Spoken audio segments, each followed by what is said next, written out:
Hello students, my name is Rimsha. I'm teacher of class 6 from Adelaide International School. Open your English books. हम इसका lesson number 3 पढ़ रहे थे, the doll maker. अब तक हमने ये पढ़ा कि जो एक ओल्ड मैन था जो टॉयज बनाता था, उसकी जो वो डॉल्स बनाता था और उसकी डॉल सबको बहुत ज़्यादा पसंद थी. हर साल फेयर में सबसे ज़्यादा उसी की डॉल्स बिकती थी और उसको बहुत ज़्यादा ऑनर भी दिया जाता था. लेकिन एक साल क्या हुआ, अचानक से वहाँ पे एक और डॉल मेकर आ गया जिसका नाम था किशन लाल. ठीक है, वो एक यंग डॉल मेकर था, बट और उसकी डॉल्स बहुत ज़्यादा अनफिनिश थी. स्टिल उसकी डॉल्स बहुत ज़्यादा बिकने लगी. लोगों को वो कुछ मॉडर्नाइज तरीके से डॉल्स बनाता था. लोगों को कुछ डिफरेंट चाहिए था, तो लोग जो थे, जो यंग गर्ल्स थी, वो सारी उसकी तरफ अट्रैक्ट होने लगी और उसकी डॉल्स ही खरीदने लगी. और जो ओल्ड मैन था, जो पुराना आर्टिस्ट था, अब उसकी कोई वैल्यू नहीं रही. अब उसके कई साल से उसके फेयर में ना तो उसकी एक भी डॉल नहीं बिकती थी. पूरा खाली उसकी जो बास्केट थी डॉल्स की, वो पूरी की पूरी भरी रहती थी. उसमें से कोई भी डॉल नहीं बिकती थी. अब उसके पास किसी चीज़ के पैसे नहीं थे, इसलिए अब उसकी जो डॉटर थी वो आई और उसने बोला कि आप हमारे साथ चलिए. अब आप हमारे साथ ही रहना, क्योंकि अब उसके पास कोई भी खर्चा करने के लिए, किसी भी चीज़ के लिए पैसे ही नहीं थे. ठीक है,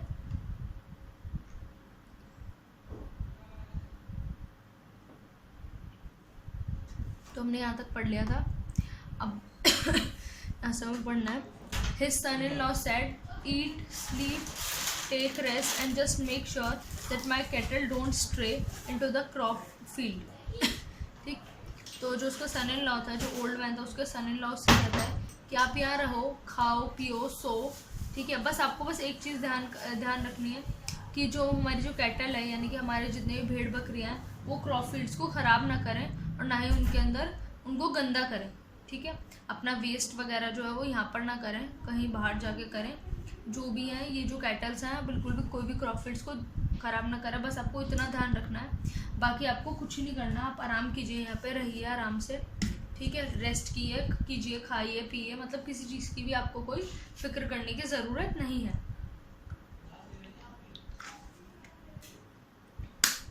The old man's daughter was busy in the house all day long. His son-in-law made clay lamps and took cartloads of them into the city. जो ओल्ड मैन थी, उसकी जो डॉटर थी, उसकी जो बेटी थी, वो पूरा दिन घर में बिजी रहती थी, घर के काम वाम में जो भी काम करती थी. ठीक है, और उसका जो सन इन लॉ था, वो क्ले के लैम्प्स बनाता था और उन्हें कार्ट में, यानी कि एक जो बैलगाड़ी होती है उसके अंदर लोड करके सिटी की तरफ चले जाता है, शहर में उन्हें बेचने के लिए. ठीक है, दोनों अपने अपने कामों में बिजी रहते थे. But the old man refuse to acknowledge that the times were changing, just as he failed to realize that his granddaughter was now 16 years old. ठीक है, बट जो ओल्ड मैन था उसे पता ही नहीं लगा कि कैसे टाइम बीतता चला गया, कि वक्त कैसे बदल रहा है, क्योंकि वो जो था सिर्फ अपने ही काम में बिजी रहता था, डॉल्स बनाने में बिजी रहता था. तो उसे बिल्कुल एहसास ही नहीं हुआ कि कैसे कैसे समय बीतता चला गया. और उसकी जो ग्रैंड डॉटर थी, यानी कि उसकी जो डॉटर थी, उसकी जो ग्रैंड डॉटर थी, वो अब 16 ईयर्स की हो गई थी, यानी कि वो काफ़ी बड़ी हो गई थी, वो 16 ईयर्स की हो गई थी. ठीक है, when the old man sat in the shade of a tree guarding the crop fields and dozing off every now and then, his granddaughter often dropped in on him and hugged him from the behind. तो जब भी वो old man, जो old artist था, जब भी वो पेड़ की छाया में बैठता था, क्रॉप फील्ड्स को गार्ड करता था कि कोई भी कैटल ना आए, गंदा ना करे, और बीच में कभी कभी सो भी जाया करता था. तो उसकी जो ग्रैंड डॉटर थी अक्सर उसके ऊपर कूद जाती थी और कभी कभी उसे पीछे से हक कर लिया करती थी. उसको उठाने की कोशिश करती थी, उसको थोड़ा थोड़ा वो परेशान करती थी. okay? Bliss settled on every chord of the old man's heart. He said, "What is this? What is it, grandma? What do you want?" तो वो उसे बोलता था कि उसको जब वो ऐसा करती थी तो उसे बहुत ज़्यादा खुशी मिलती थी. ठीक है, ऐसा लगता था जैसे कि जब उसके साथ वो खेलती थी, प्यार से बात करती थी, उसे लगता था जैसे उसके दिल की जो हार्ट की जो कॉर्ड्स हैं वो सारी बजने लगी हैं. उसको बहुत ज़्यादा खुशी मिलती थी उसका प्यार देखकर. तो वो उससे हमेशा कहता था, "what is it grandma, what do you want?" मतलब वो उसे बोलता था कि अब तुम्हें क्या चाहिए, जैसे छोटे बच्चों को बोल देते हैं कि हाँ मेरी नानी तुम्हें क्या चाहिए, तो वो उसको ऐसे इसी तरह से बोलता था कि हाँ what is it grandma, what do you want, तुम्हें क्या चाहिए, ठीक है। She said please make me some dolls, I want to play with them. तो वो कहती थी कि मेरे लिए थोड़ी सी डॉल्स बना दीजिए, कुछ डॉल्स बना दीजिए, मुझे उनके साथ खेलना है। वो चाहती थी कि वो उसके लिए डॉल्स बनाए और वो उन डॉल से खेलना चाहती थी, क्योंकि उसकी डॉल्स वैसे इतनी ज़्यादा फेमस थी, तो वो चाहती थी कि वो कुछ डॉल्स उसके लिए भी बनाए। ठीक है।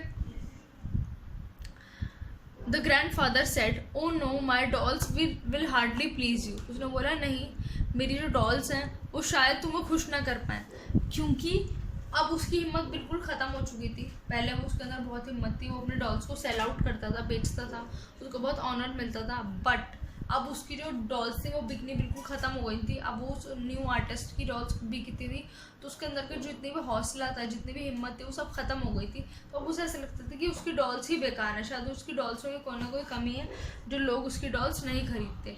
तो वो इसलिए उससे बोलता है कि तुम्हें मेरी डॉल्स बिल्कुल भी पसंद नहीं आएंगी, ठीक है। The girl said but who can make better dolls than you. लेकिन वो लड़की, वो जो उसकी ग्रैंड डॉटर होती है, कहती है कि लेकिन आपसे बेटर डॉल्स कौन बना सकता है, आपसे बेटर तो कोई नहीं बना सकता, आप ही सबसे अच्छी डॉल्स बनाते हो हमेशा ही। He said why Kishan Lal, of course. तो उसने बोलता है कि हाँ ज़रूर किशन लाल, मतलब क्या कहते हैं कि क्या कहता है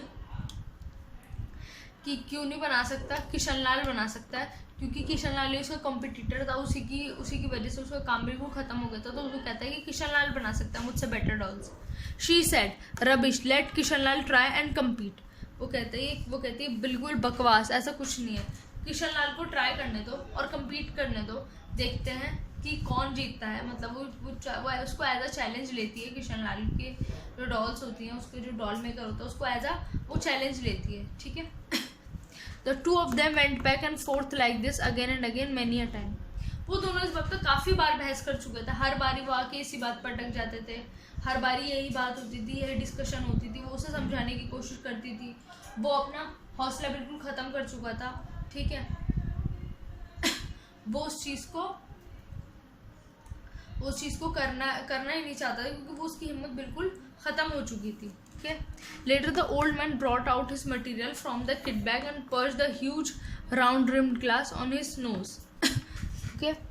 तो मतलब एक दिन क्या होता है कि जो ओल्ड मैन होता है अपना सारा सामान अपने किट बैग से निकालता है, जितना मटेरियल वो डॉल वगैरह बनाने का सामान होता है वो सारा अपना किट बैग होता है उसका, एक उसके अंदर सारा सामान होता है, उस बैग से निकालता है, और एक बड़ा सा ग्लास होता है जो अपनी नोज़ के ऊपर रख देता है। नोज़ के ऊपर यानी कि एक चश्मा होता है, वो अपने नोज पे रख लेता है, ठीक है।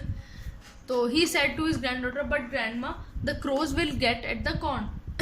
तो वो बोलता है कि लेकिन मतलब वो अपनी जो ग्रैंड डॉटर होती है उसको ग्रैंड माँ बुलाता है, तो उसे बोलता है लेकिन अगर मैं ये करने बैठ जाऊँगा तो जितना भी कॉर्न है ना वो क्रोज खा लेंगे। कॉर्न यानी कि जो भुट्टा होता है वो जितना भी ये क्रोज यानी कि कौवे खा लेंगे। तो अगर मैं ये काम करने बैठ जाऊँगा तो फिर तो तुम्हारे जो कॉर्न्स हैं वो सारे ख़राब हो जाएंगे और वो सारे कौवे खा लेंगे, ओके।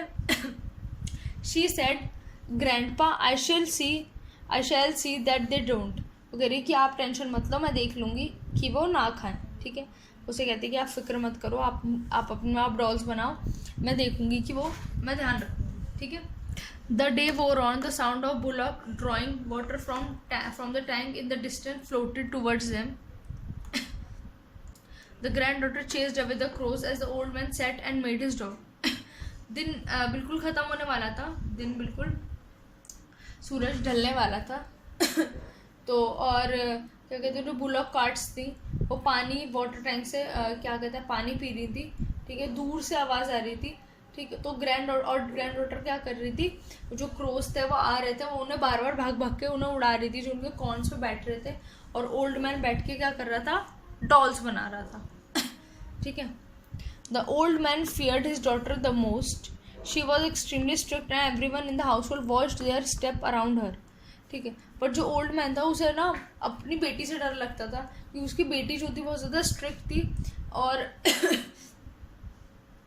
और क्या कहते हैं जो सब लोग थे वो सभी लोग क्या कहते हैं उसको बहुत ज़्यादा नज़र रखा रहते थे, जो उसकी बेटी थी उसको बहुत ज़्यादा नज़र रखते थे कि वो कुछ भी गलत ना करे, कोई इधर उधर ना भागे, कुछ गलत काम ना करे, ज़्यादा दूर ना जाए।